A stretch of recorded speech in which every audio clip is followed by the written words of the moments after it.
Saturday morning. It's Saturday, the 25th of April.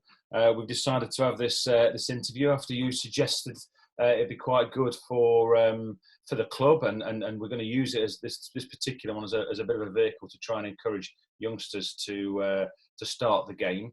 And we'd normally be playing golf, or you certainly would on a Saturday morning. So I'll start off. So basically, Mitch Handley, born in 1989, 30 years old, 31 this year, and you joined the golf club back in 2002, I believe, for your 13th birthday. So starting out, Mitch, why golf and what got you into it? Basically, it's quite not a funny story. It just kind of happened, really. So I was on holiday in Weymouth on the beach, and there was like loads of activities on the beach that you could do. And one of them was crazy golf. And all I remember was it was my mum just lying on the beach just sunbathing, and she used to just give me £1 coins, go and play crazy golf, go and play crazy golf. So I was just probably spending 20 quid a day playing this crazy golf, just looping round.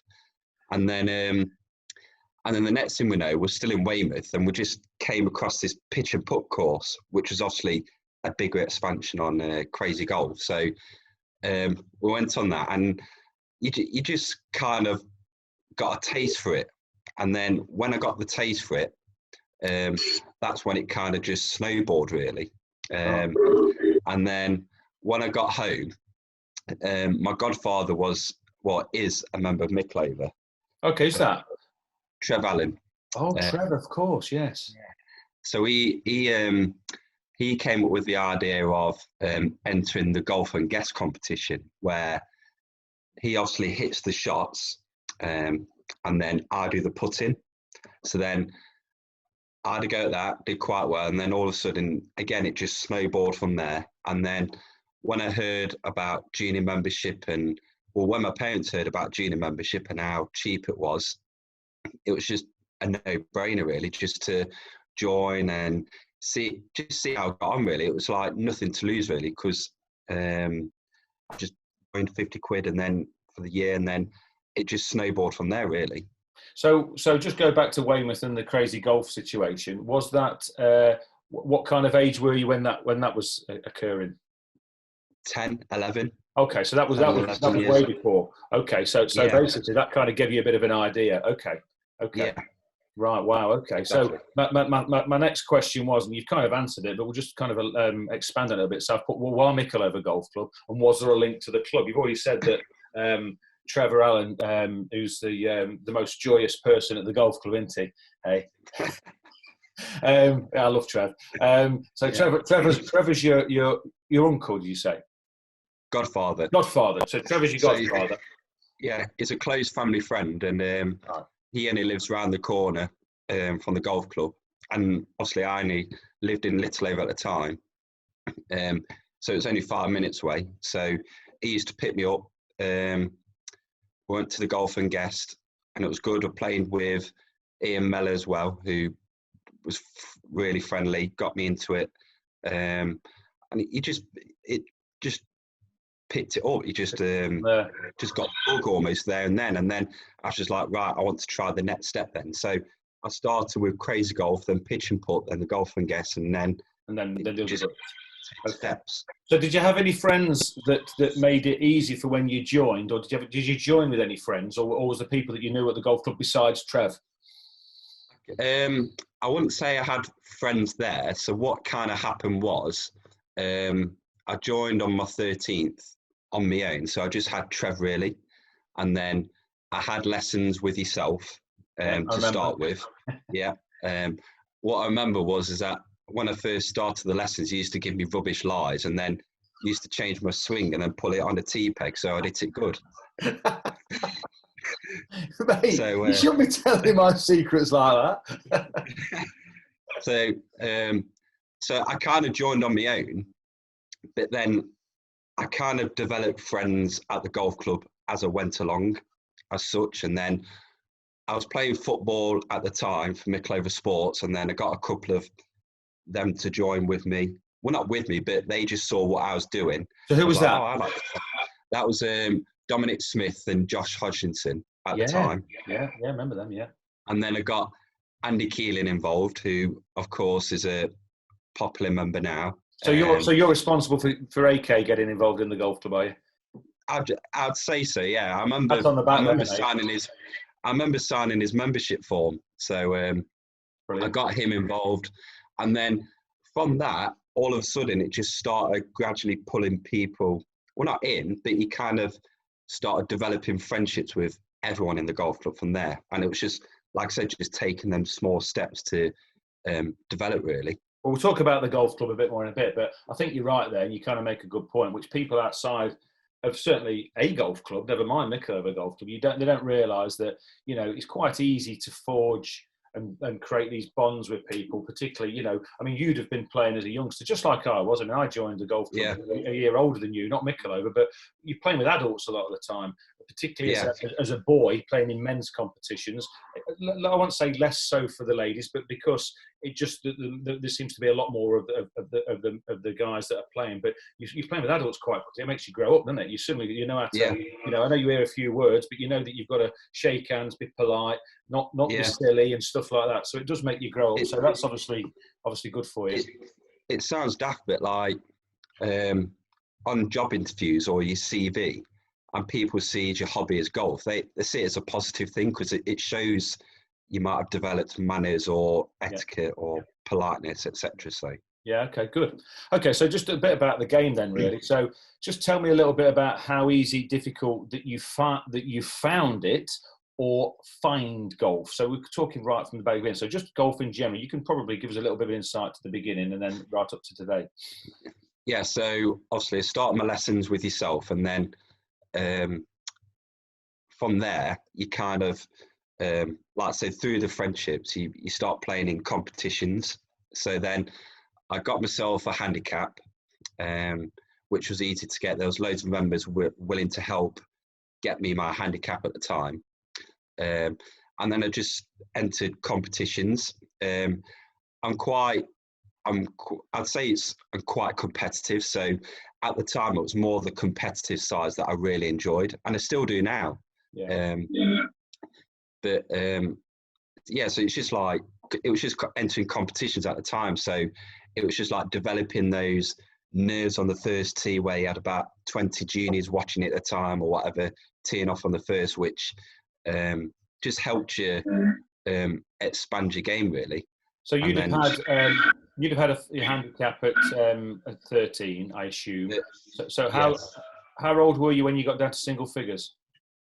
So I was quite a slow burner, really. So I found it although I was playing a lot, I found it quite difficult to get my handicap down to start with. Juniors at the time were going from, say, 36 handicap to about 15 in a year, whereas mine was going from, say, 36 to 28 to 20. So it's just like slowly dropping. But then the 1 year where I joined as a full junior member, which was only a little bit more, but it just allowed me to play in men's competitions. That's when it just tumbled down. And then I got down to about 8, then 6 very quickly. That's a good point there, really. So we've got two types of membership, which we've had for quite a while. I remember introducing it back in the late 90s, which was cadet, as we called it, and full junior.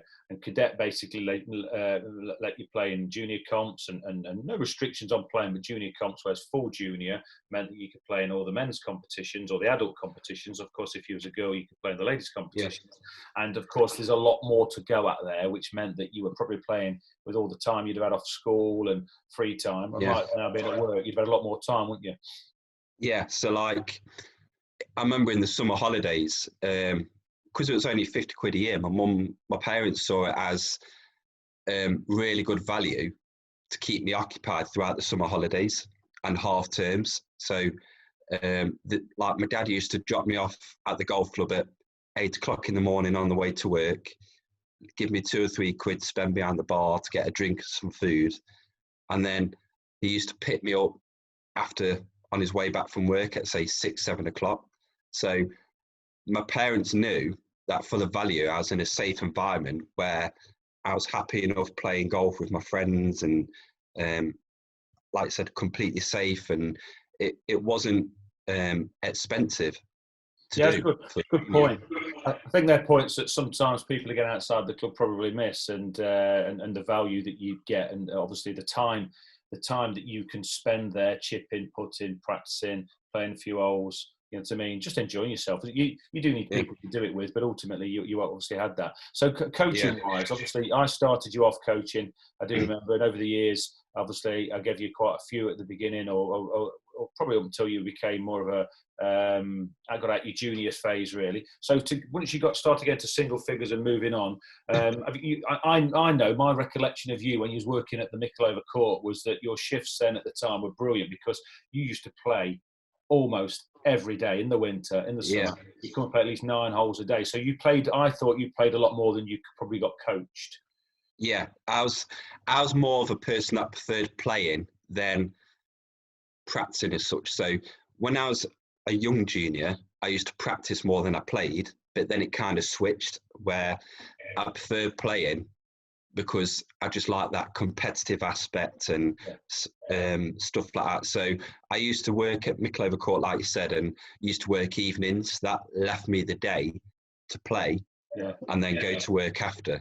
So it was just ideal at the time because I was toying between playing golf full time and stuff where now it's just I've got my work. So Yeah, cool. Okay. So what's your strength in your game then? If you had to say one thing, what's your strongest part?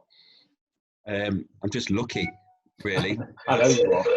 Yeah, there you go. My friends just say I'm just spawny, I'm lucky, but I'm not really one for saying, oh, I'm amazing at hitting my irons or my wedges. It's just it's just a natural feeling you just develop from playing. So I feel like if I didn't play for say a month, I would really struggle. Whereas some people would just turn up and play and be all right. Yeah. Whereas I feel like I need to maintain that feel. Yeah. That's why I tend to try and play as much as I can, really, because yeah. Okay. And now you're 30, and of course, a few months ago now. Where's your game at now? What's your handicap, and what are you doing now, golf wise? So I got down to about 4 years ago. I got down to scratch, and I was playing in competitions all over England and the Midlands. And then I got a full-time job, and then my handicap slowly creeped up. So it was just trying to find that balance between still playing good at golf and enjoying it and working. Yeah. And then I went back all the way up to 4, and now I'm back down to 1 again. So yeah, right now I'm quite happy. I know we're not playing at the moment, but I've got a net in my garden just to hit balls in, just to keep me busy, keep me occupied. So that's where it's at the minute. And just tell us a couple of the county things that you've won over the last few years. Just briefly touch on them. Yeah, so that's the other thing I want to touch on. So where, as a junior, you play in competition, junior opens across other clubs in the county throughout Derbyshire, and you develop friendships by playing with other people there. So then from that's where I got a mention to play for the county. So then I developed another group of friends there. So now I play for the county team. I play in county competitions, and last year I won a couple of big county events, which is probably the proudest achievement to date. And it's just what were they? That was the Derbyshire Match Play Championships I won last year, and the Derbyshire Amateur Championships, which also won last year. That's like winning 2 majors. Yeah. So also, Mitch, if I remember right, as like the main man at MIckleover, we won when I say we won the Derbyshire Scratch League last year, didn't we? There's a county. So yeah.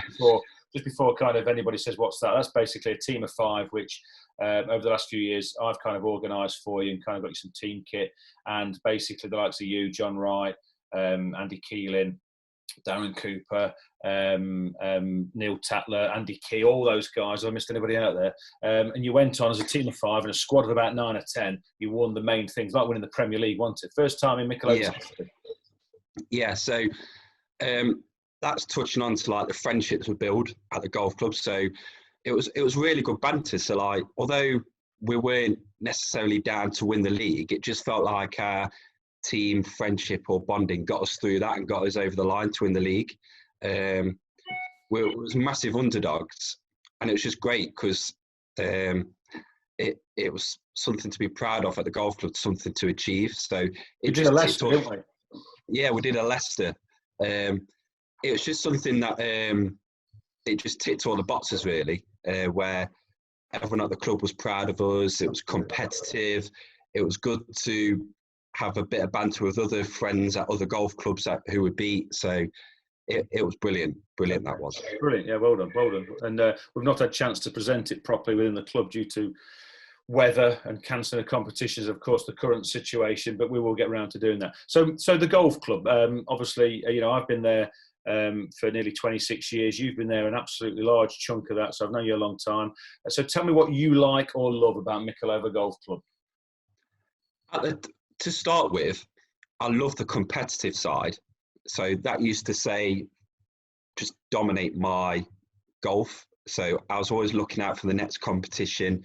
I still do now, but now it's more the friendship side. So it's almost feels like I'm going down to my local pub to have a drink with the lads, for example, which you can do now.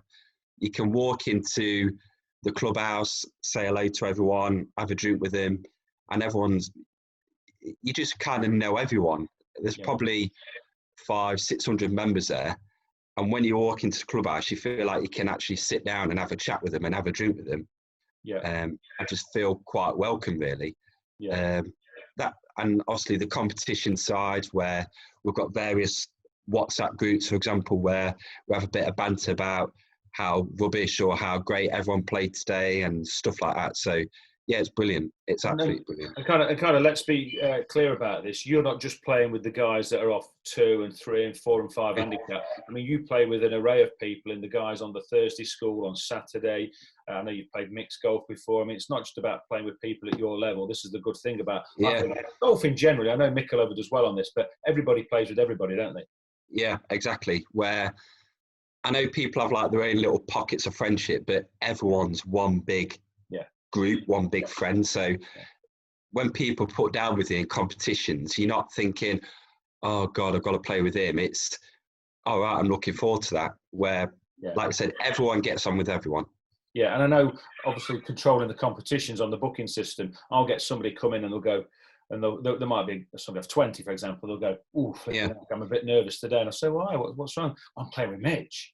I can't let him down. I've never played with him before, and I'm a bit nervous. Is he all right? And I'll go, listen, they're all right. It doesn't matter who you're playing with. You'll be absolutely fine. You know what I mean? And there's people who get worked up. Yeah, it's like, the way I think about it is I try and put myself in their shoes and try and imagine what they're feeling. Yeah. So you kind of try and not change my actions, but try and calm them down a bit. Like, what would calm me down if I was in their situation? And I wouldn't try and not show off or anything. You just try and talk to them like normal. That's all you have to do. Yeah, that's good. It's good. So obviously MIckleover is not the longest course in Derbyshire. In Derbyshire, the world. It is the longest course in MIckleover. But so obviously we get MIckleover must be easy. It's not that. So what would you say? And again, I mean, in all seriousness, I know we have laughs and jokes about it, but we know what the course records have been over the years, and I know having played not many events around MIckleover. Obviously, I've played county and pro events around MIckleover. At the lowest I got it to was 65 in an event, and it isn't easy to score. So what would you say to people who go, oh yeah, it should be dead easy? Well, I remember a couple of years ago we had the Midland Open Championships at MIckleover, which was quite a prestigious event. And a lot of people used to look at the scorecard and think, oh, I'm going to shoot easy around here. But I think the lowest score on the day was 2 under, to beat the course by 2, which just showed how difficult MIckleover is in its own way. Yeah. Although it's short, you just need to make sure you just pinpoint accurate. There are some long goals sometimes, but the main thing is just maintaining your score. it beats you up in a different kind of way.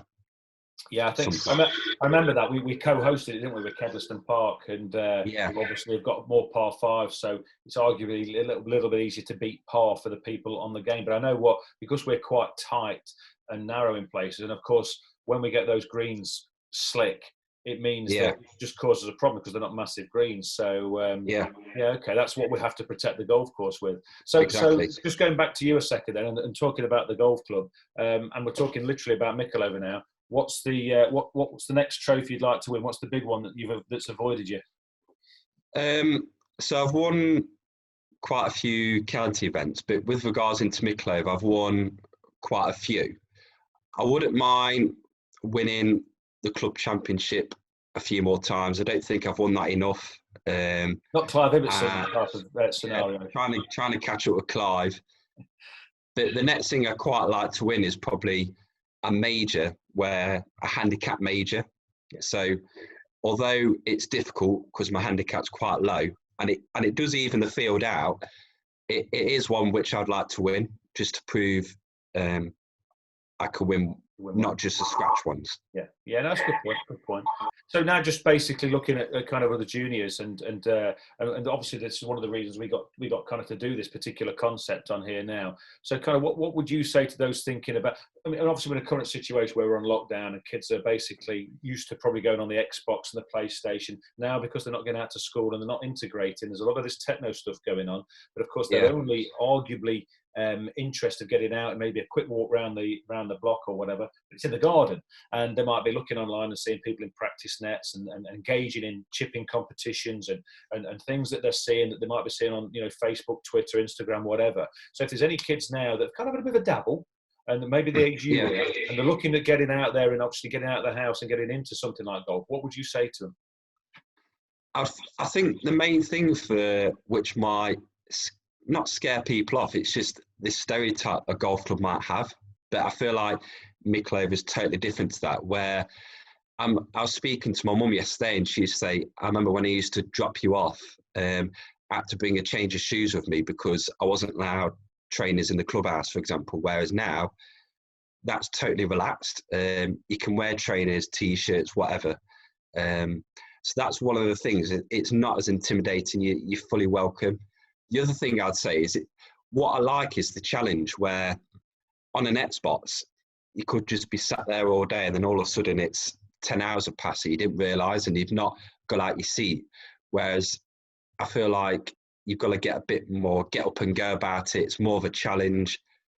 It just something different to try, and it's just a bit unique as well. So everyone plays football, but when I say that I play golf, it just perks people's ears up a bit, because it's just something different and it's a different challenge.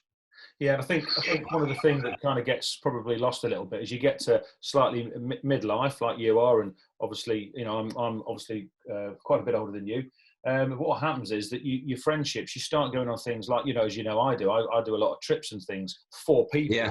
And of course, going away for the weekend, or going away for the day and having a day's golf and some food and a couple of beers, or going away overnight having a couple of days golf. I mean, they're the things that you can do as a four or whatever, and you can go here in Europe, and it really is good fun on every level. The good thing about golf, I always say to people, is that we can all compete.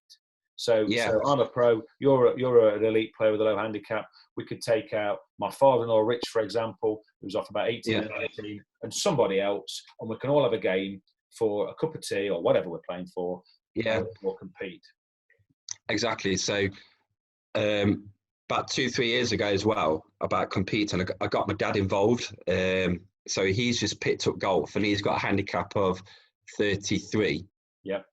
But because of the handicaps, it's a level playing field. It's not like, oh, Mitch is loads better or whatever.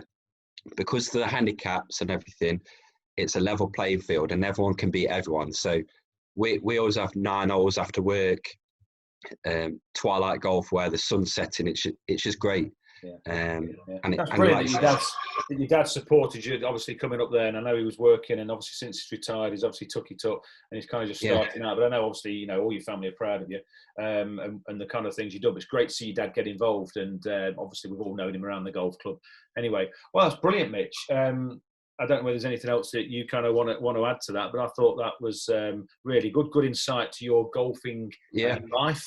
If there's one final thing to say, I'll leave it to you. All I'd say is if you're thinking about taking it up, then I feel like you just got nothing to lose, especially as a junior. It's something different.